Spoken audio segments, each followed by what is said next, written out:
Bonjour à tous, c'est Aurélia, bienvenue dans un nouveau point lecture. Alors, je vais essayer de faire court, pas faire durer pendant des plombes, hein, voilà.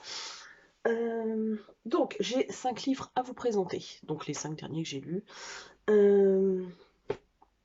Donc, on va commencer par Le Berger de Anne Bouquel, paru chez Seuil, qui m'a été très gentiment envoyé par ma copine Ingrid la lectrice, qui, dans le cadre de notre swap, c'était au mois de septembre, je crois. Voilà, voilà, donc c'était un livre qui m'avait donné très envie quand Elodie, au pays de Toti, en avait parlé. Et du coup, voilà, parce que le sujet des sectes, c'est quelque chose qui me fascine beaucoup. Voilà. Donc, on va suivre Lucie, qui est conservatrice dans un petit musée de l'Oise. Voilà, hein, je vous spoil rien, c'est dedans. Qui mène une vie plutôt pépère. Elle est célibataire, elle a des bonnes relations avec ses parents, mais sans que ça soit non plus fusionnel ou quoi que ce soit. Elle n'a pas vraiment beaucoup d'amis au final. Une de ses plus proches amies, c'est justement une de ses collègues je ne sais plus comment elle s'appelle. Ça fait un petit moment que je l'ai lu, donc du coup, Mariette, ouais, c'est ça, elle s'appelle Mariette. Et elle est très attirée par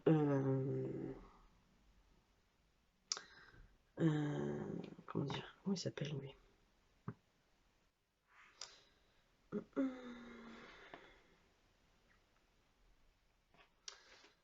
euh, euh, Voilà, par Yves. Je suis désolée, hein, je dis que ça va pas durer longtemps, et voilà. Donc, qui est restaurateur qui restaure les pièces, parce qu'en fait, elle travaille dans un musée qui présente des pièces religieuses, en fait. Donc, bon, bref, elle mène sa petite vie entre fantasme un peu, enfin fantasme entre guillemets, hein, elle aime beaucoup Yves, sa petite vie avec Mariette, le dimanche midi manger chez ses parents, voilà, enfin bref, rien de transcendant, une vie un peu banale en fait, hein, comme on peut tout savoir. Et en fait, sa copine Mariette, elle, s'occupe de sa maman qui est très âgée, malade, et trouve du réconfort en fait dans une comment ça s'appelle? Dans une communauté, voilà, qui s'appelle la fraternité. Euh, et elle lui dit toujours, tu devrais venir avec moi, je t'assure, on est vraiment bien, tout le monde s'entraide, il y a une vraie cohésion, enfin voilà, tu te feras des amis, en gros, enfin voilà. Et puis un jour, voilà, elle lui dit, parce qu'elle en a marre de l'entendre lui dire, viens avec moi, un jour, elle va franchir le pas et va se retrouver euh, à assister à une espèce de messe de cette communauté où elle va voir Thierry, donc le berger, puisqu'il s'appelle, enfin c'est comme ça qu'on le nomme, euh, alors qui au premier abord, clairement, ne lui plaît pas, hein. Elle le trouve banal, pas beau, euh, c'est pas, voilà, il a rien pour lui plaire finalement, hein. Sauf que, vous vous doutez bien, on est dans un truc sur une secte, elle va finir par tomber dans les filets de cette communauté, s'éloigner de plus en plus de sa famille et franchir des limites qu'elle ne se serait jamais imaginé franchir. Et c'est là que vous vous rendez compte de la force du truc, c'est le lavage de cerveau impressionnant qu'on vous fait dans ce genre d'endroit, et où vous êtes, puisque vous vous doutez bien que le berger, c'est quand même pas le mec le plus clean de la planète. Et voilà, elle va finir par tomber sous son charme, entre guillemets. Enfin voilà, avoir l'impression qu'elle est l'élu. Bref, enfin, le mec, j'ai envie de le taper, hein, clairement. Qu'on lui coupe la tête. Voilà, hein, bref. C'est voilà, c'est comment on peut en arriver à être embrigadé, à avoir un lavage de cerveau à ce point-là, pour ne plus différencier en fait ce qui est bien et ce qui est mal, jusqu'où on peut aller sous emprise, puisque c'est clairement ça, hein, là elle est sous emprise, mais elle n'est pas la seule, c'est-à-dire qu'en fait, vous prenez dans ce livre, il y a plein de gens qui sont sous l'emprise de ce berger, en fait, et pas que lui, puisque voilà. Et finalement, en peu de pages, ouais, parce qu'il y a 286 pages dans ce roman, euh, vous vous retrouvez à vous dire, mais finalement, est-ce que moi, ça pourrait pas m'arriver? Est-ce qu'à un moment donné, on peut pas manquer de discernement? Moi, enfin, il y a une des, comment ça s'appelle? Des femmes dans ce roman, elle a atterri là puisque en fait, elle n'arrive pas à avoir d'enfant. Son mari l'a quittée, enfin bon, bref, donc elle est un peu complètement désespérée en fait, hein. Et finalement, moi, je peux comprendre ça puisque j'ai été dans son cas, hein. Pendant des années, je me suis battue pour avoir ma fille. J'ai pris des coups dans la gueule, avec des coups dans la gueule, avec des coups dans la gueule, parce que c'est clairement ça que vous prenez, hein, c'est tout le temps ah, voilà, des mauvaises nouvelles sur mauvaises nouvelles sur mauvaises nouvelles. Donc au final, ça va que je suis forte, je suis entourée, mais et qu'avec mon ex-mari, ça a cassé finalement 2 ans après la naissance de notre fille, hein. Mais finalement, tu te dis à un moment donné, quand tu es au plus bas dans ta vie, t'as l'impression, quand tu tombes sur une communauté comme ça, t'as l'impression de revivre en fait. C'est ça qu'elle a eu, c'est cette impression de revivre. Et clairement, voilà, je peux que vous conseiller, si c'est un sujet qui vous intéresse, franchement, ouais. Après, c'est un... Alors, je pense qu'il y a une espèce de détachement qui est fait. euh, Ouais, il y a une espèce de froideur dans ce roman, hein, vraiment. Voilà. Mais je trouve ça très très bien de l'amener comme ça, au final. Parce que quelque part, euh, on est un peu détaché de ça en disant mais comment t'as pu, cocotte, quoi. Et finalement, quand tu réfléchis, t'en sais rien. Tu sais pas si un jour t'es mal dans ta vie, tu peux avoir la perte d'un proche, tu peux avoir voilà, la vie la plus pourrie de la planète et tout, et se dire, ben, t'as l'impression que c'est une bouée de sauvetage, en fait. Donc si vous ne l'avez pas lu, si vous hésitez encore, franchement, je vous le conseille parce qu'il est vraiment, vraiment très bien. Et merci à mes deux Elodie, puisque sans vous, je ne l'aurais pas lu. Enfin, peut-être pas tout de suite, en fait. Et voilà, j'ai adoré ma lecture, clairement. Ensuite, je vous parle d'une autre lecture. En fait, c'est que des bonnes lectures que j'ai.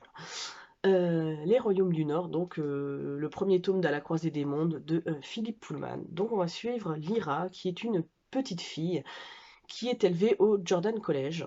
Je crois que c'est ça, hein. Oui, c'est ça. Et elle y a été amenée par, je ne sais plus comment il s'appelle, Lord Bennett, je crois, un truc comme ça. Non, Lord Asriel. Ouais, bref.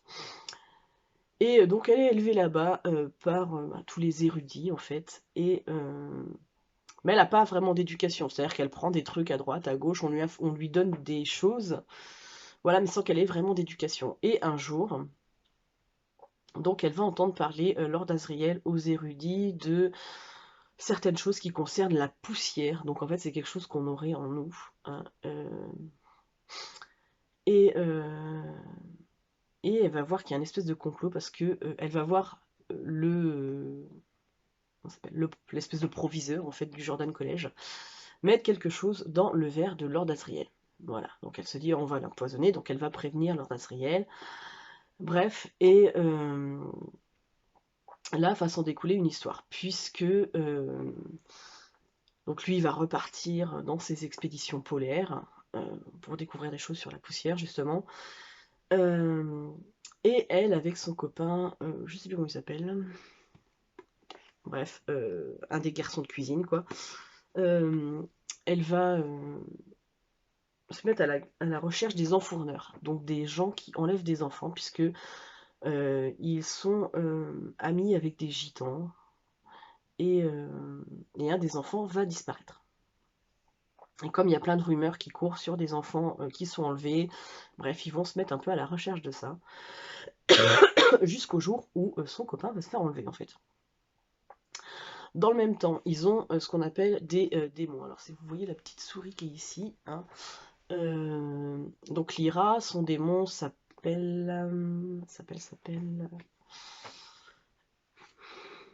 Pan. Comment ça s'appelle Pan.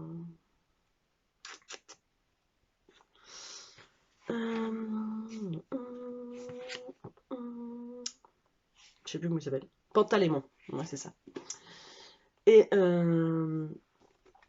Et donc du coup en fait c'est comme une partie d'eux-mêmes en fait. C'est des... Là il est en transformé en souris, mais quand ils sont enfants, ils peuvent prendre n'importe quelle forme d'animaux. Quand vous êtes à l'âge adulte, en fait,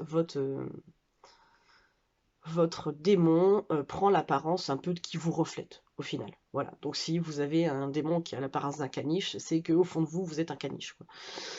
En gros, c'est un peu ça. Voilà. Si votre démon a l'apparence d'un ours, c'est que voilà, vous avez toutes les caractéristiques de l'ours, en fait, hein. Là, vous avez un ours, puisque, en fait, c'est des ours en armes, en fait.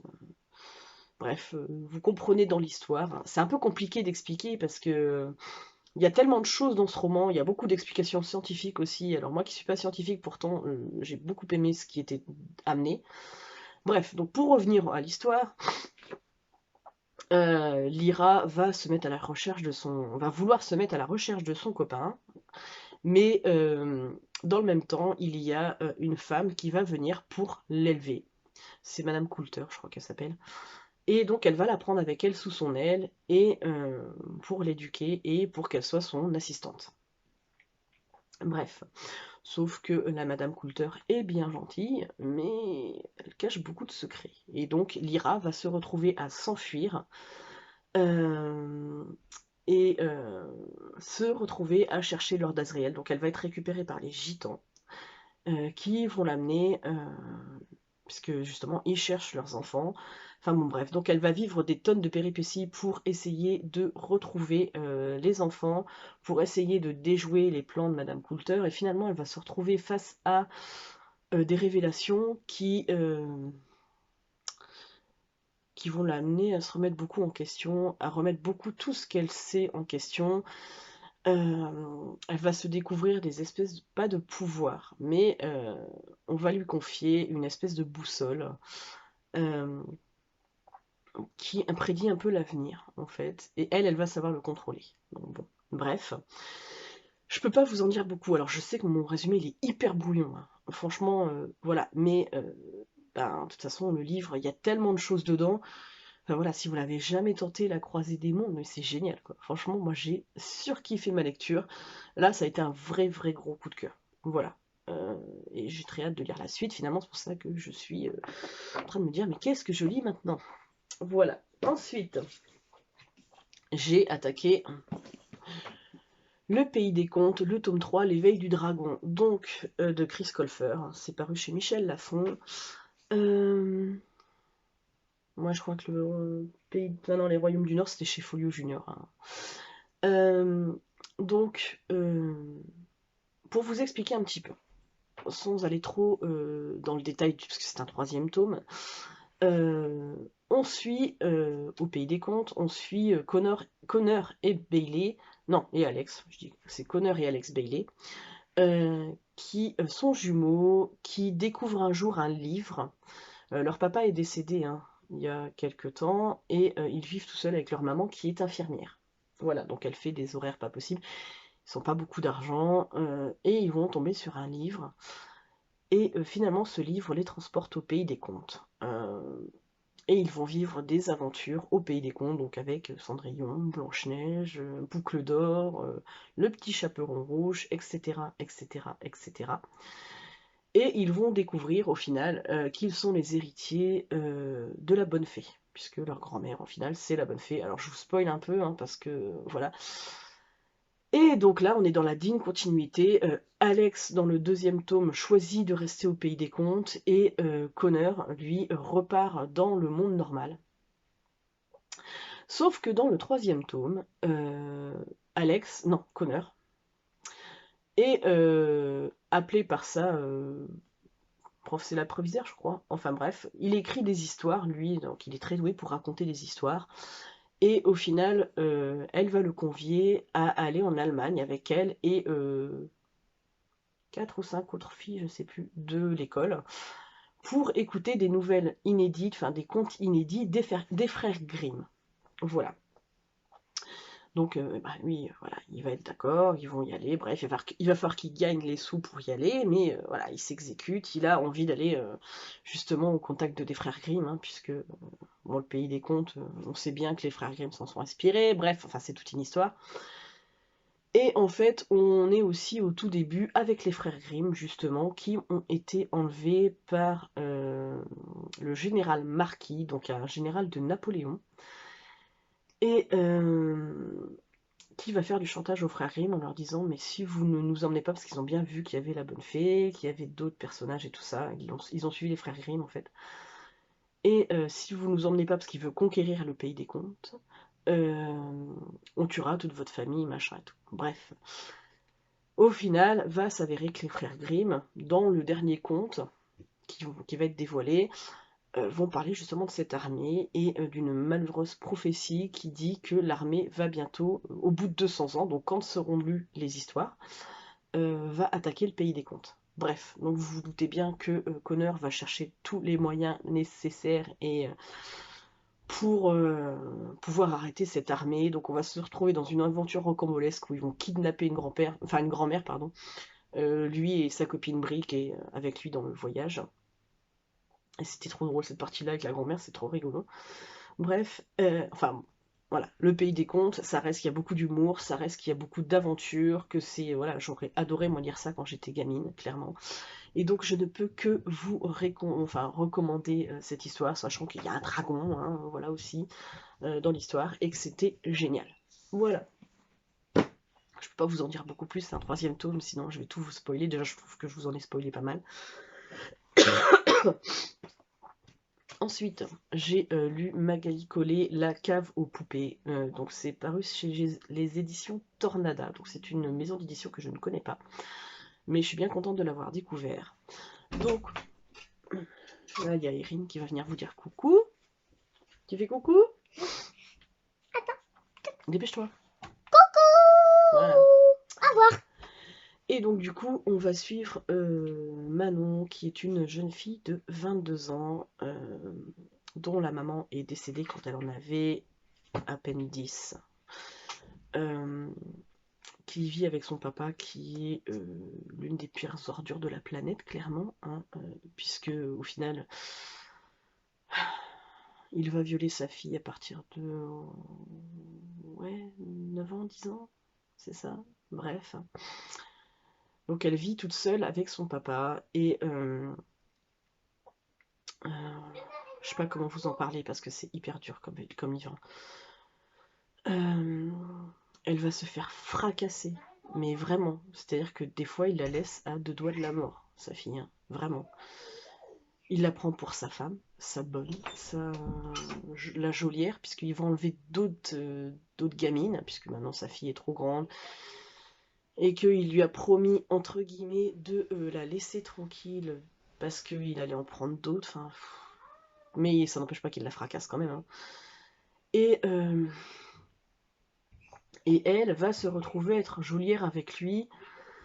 Et vous voyez qu'elle a été élevée tout le temps dans cette espèce d'atmosphère où il n'y a que la peur qui règne, il n'y a que la soumission qui règne, où finalement elle ne peut plus discerner le bien et le mal, parce qu'en fait, elle, à partir du moment où il y a d'autres filles qui sont là pour assouvir les besoins de son père, est relativement, voilà, tranquille.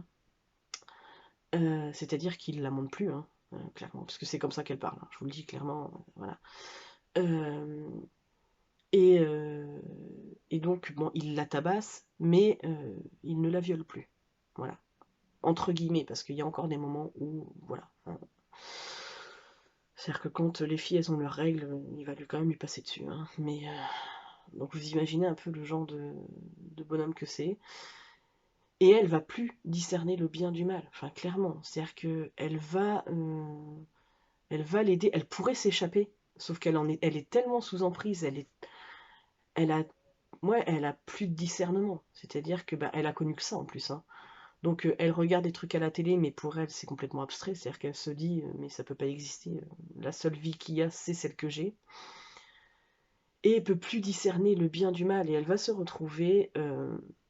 Donc il y a bah, il en garde généralement 2 dans la cave.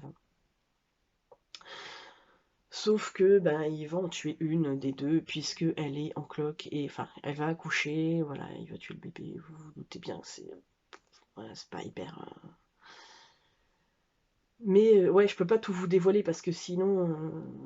Mais c'est glaçant, ça fait froid dans le dos, ça fait. Vous vous demandez comment c'est possible que elle ne réagisse pas et en même temps elle n'a connu que ça. Donc au final, il y a des moments elle discerne plus en fait, mais vraiment plus ce qui est bien et ce qui est mal, ce qui est acceptable et ce qui ne l'est pas. Enfin, je vais vous donner une scène. Alors, si vous voulez pas être spoilé, parce que vraiment ça va vous spoiler une scène, il va prendre un couteau. Donc là, à 20 minutes 27, arrêtez, hein, vous écoutez plus ce que je vous dis. Il va prendre un couteau et il va lui trancher la gorge. Sauf qu'il lui tranche pas suffisamment pour la tuer. Mais il lui tranche suffisamment pour la mettre à l'agonie pendant des semaines. Alors, vous imaginez un peu le genre de. Donc vous comprenez comment c'est possible que elle, bah, elle essaye de sauver sa peau, mais il y a des moments en fait elle a qu'une envie, c'est mourir. Et elle se dit mais vas-y, va jusqu'au bout, tue-moi. Et sauf que non, il le fait pas parce que voilà, parce qu'il aime ce pouvoir qu'il a sur elle. C'est un vrai pervers. Enfin, je veux dire, moi il m'a horrifié. J'avais qu'une envie, c'est de me dire mais pourquoi tu ne parce que en fait à des moments elle a des cachets à sa disposition pour endormir les filles. Pourquoi tu le fais pas? Sauf que bah elle a plus de discernement. Et je me dis, à sa place, est-ce que j'aurais été capable d'avoir du discernement ou pas? Je ne sais pas. Donc c'est un roman qui est quand même très court. Il fait 207 pages, je crois.